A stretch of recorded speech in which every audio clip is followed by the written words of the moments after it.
Welcome to Modern Aikidoist Podcast. My sincere thanks to the listeners who have liked, subscribed, and commented. Your interest is noticed and deeply appreciated. I wasn't sure exactly what to name this podcast because there is a great deal to the student-teacher relationship. There are many varieties of relationship and there's no accepted standard. As you travel on your martial path, you will likely encounter many teachers and mentors over the years. As a teacher, or even merely as a student, you will be looked to as a mentor by many others. It may only be for a few hours or even a few minutes, but if somebody's seeking your help or assistance in learning, you are a teacher for that period of time. I'm going to address both sides of the teacher-student relationship. No matter how far along the path one travels, both roles are ever present. Each requires the correct mindset to make the most of the time spent training, learning, and teaching. Every living thing is either growing or it is dying, and we are the same way. And the instant we stop learning new things and growing, we start to decay. It's easy to think of growth as a student, as there's so much you want to learn that you do not know but desire to. The passion to absorb of knowledge and build your ability is like a fire inside you. It keeps you coming to classes and it keeps your mind focused on improvement. This is at the heart of the duty of a student, to provide the passion and desire to learn. This is something your instructor cannot give you. Some students arrive to class eager to learn and are excited to get on the mat and improve their skills. Others show up without seeming to care if they are late and seem to merely show up and physically be present. During the class, their minds wander. They pay little attention to the instructor or senior students for how to move or what to do. I'm sure you've seen both types of people in a dojo. It's my observation that both will learn, but those who are eager will learn much faster than those who just show up and go through the motions. These are two opposite ends of the spectrum, and there are students that are somewhere in between. It's pretty easy to spot students who are engaged. They tend to show interest beyond just class time. Often they show up a bit early to class and stay a bit afterwards and talk with their fellow students. This is something that is easy to overlook in the rush of modern life. If you're going to take on learning something, give it your attention. Keep your mind on what you're learning, especially when you feel distracting thoughts start to creep in. If you have to push yourself to show up to a class because you're not looking forward to going, or are eager for the class to end and can't wait to leave the dojo, then there are usually two reasons for this. First and foremost, you're not enjoying the experience. It may be that your training just isn't a good fit for you. It may be that what you're being taught is not what you're interested in learning. The second reason is that the environment may not be a positive one and is giving you a vibe you don't care for. If you give it some thought, you'll probably be able to put your finger on what the reason is pretty quickly. To boil it right down to one simple factor, it's either you or it's the group. It's okay if you realize that the group you're in just doesn't feel like the right fit for you. It doesn't matter how much skill your instructor displays. If you feel you are not being taught adequately, or your instructors or seniors are there to feed their own ego, then it's time to seek other mentors. The martial arts has a long history of good students being neglected and even abused by psychotic instructors. Their students keep coming back in the hopes they will learn to have the same amazing ability as the instructor. A few do, but most never get there even after years and years of training. We learn far more by example than anything else, and that's human nature. If we are given a bad example, we tend to copy that behavior ourselves. Not always, but it's very common. People usually don't even realize they're doing it. The martial arts world and the world in general needs far more positive examples. As you learn and grow, be careful what you're growing into. Take great care to make sure that you keep company with those who provide good examples of teaching and mentoring. There are a few trademark traits to look for in instructors and seniors. One is the instructor who's more focused on your growth than making themselves look like a big shot. If there was one warning flag bigger than all others with instructors, this is it. Granted, an instructor is going to be critical and call out mistakes and offer things to correct. That is their job and their duty to you, the student. Spotting the difference is kind of like the difference between erotic art and pornography. It's hard to describe exactly, but you know it when you see it.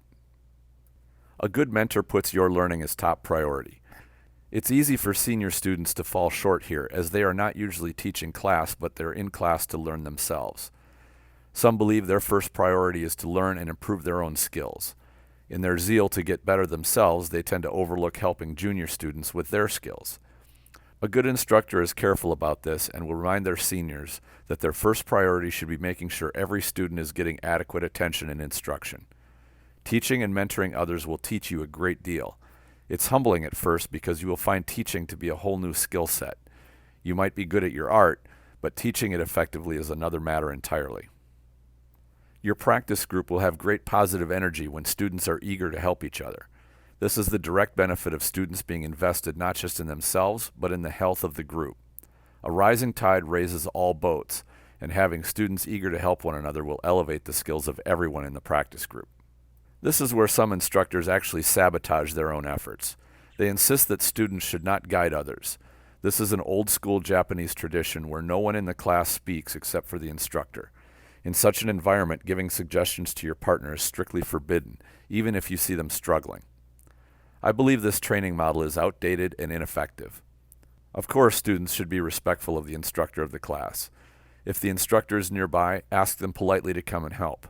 If they are not close at hand, offer a suggestion to your partner who's struggling. I find this immensely useful in making sure that no students spend time struggling with technique. It also builds a great rapport between the students. In the end, the duty of the instructor is to impart knowledge on students and build their skills. I believe that should be done as directly as possible. Some instructors revel in perplexing students with cryptic instruction and trick questions meant to keep students in a constant state of confusion. These are control techniques meant to keep students always searching for the answer to riddles. Instructors who have honed this art can keep students in a state of confusion for years or decades, always making them feel that understanding is just a step or two ahead of them, but still just out of their grasp. This is not teaching, it is conditioning and indoctrination. If your teacher cannot get you to understand something, they either don't know it themselves or are refusing to share it. Either way, if this happens, you're right to question their abilities as a teacher. I'm not saying that Aikido or martial arts are easy to learn or quick to learn, because they are not. However, anyone who overcomplicates it is hurting your growth, not helping it. All students overthink technique and overcomplicate it. Having an instructor add to the confusion only makes learning more difficult. A good teacher can provide a straight answer to your questions or what you're struggling with. The answer might not be short, but it should be clear and easy to understand. When it comes to technique, you might understand what needs to be done, but it will take time for your body to learn how to do it properly. Be patient, it takes time and practice. Learning to understand what you should be doing doesn't take as long. The better and more clear the instruction you get, the easier it is to improve your technique. As a teacher, you will see this in how quickly your students can start troubleshooting their own technique instead of relying on you or a senior student to do it for them. You will make your job as an instructor so much easier. Once you take a good look and feel the trouble might be with you, then you should give some serious thought to your own priorities. It might be that other of your life commitments are more important to you, and that's fine. Perhaps once you've given these the attention that they are due, you'll have a little more time or mental energy left to devote to martial arts training. There's no clear answer to this, except that life is about correctly setting your priorities and sticking to them. I advise against trying to burn the candle at both ends. Do what you can do effectively. My grandfather always said, I don't care what you do, but whatever you decide to do, be the best at it.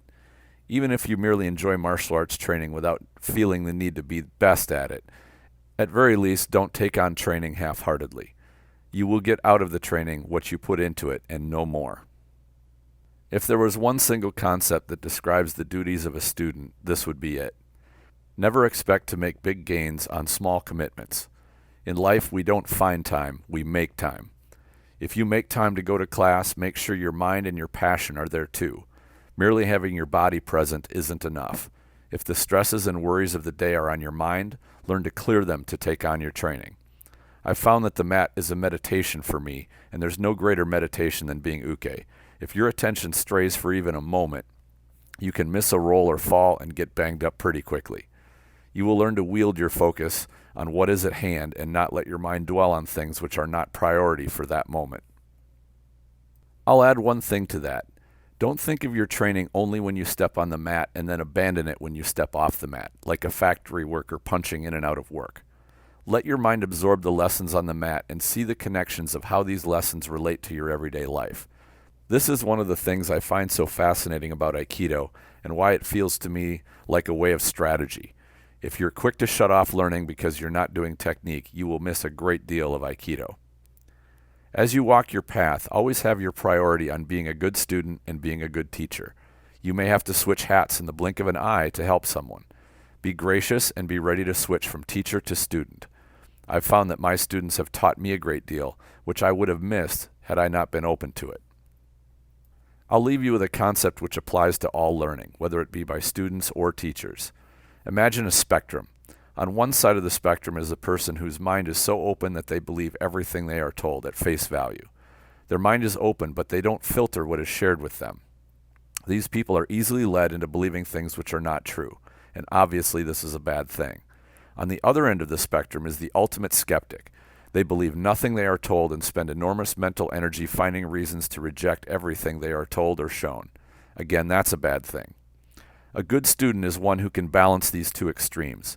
It's good to keep an open mind and set aside your skepticism so that you can be presented with a new concept. Try it out and see if it might have some merit before rejecting it. Aristotle said, "It is the mark of an educated mind to be able to entertain a thought without accepting it." Once you have been presented with a concept well enough to comprehend it, then put it to scrutiny by your own skeptical side. It's okay to question it and explore why it works and find its limitations. Honest and thorough scrutiny builds greater understanding, but scrutiny can easily be distorted by existing beliefs. If you don't want to believe something, you won't, despite it being true. We should always seek the truth and be ready to abandon that which is false. This is the process of learning, and those who devote themselves to this ideal make the best students and the finest teachers. What other topics are you interested in hearing covered in this podcast? Please share your ideas in the comments if you're watching this on YouTube. You can also go to the Facebook group Aikido the Martial Side and post a comment there. Your input and engagement helps podcasts like these stay around. Please support it by liking, subscribing, and sharing. Enjoy your training.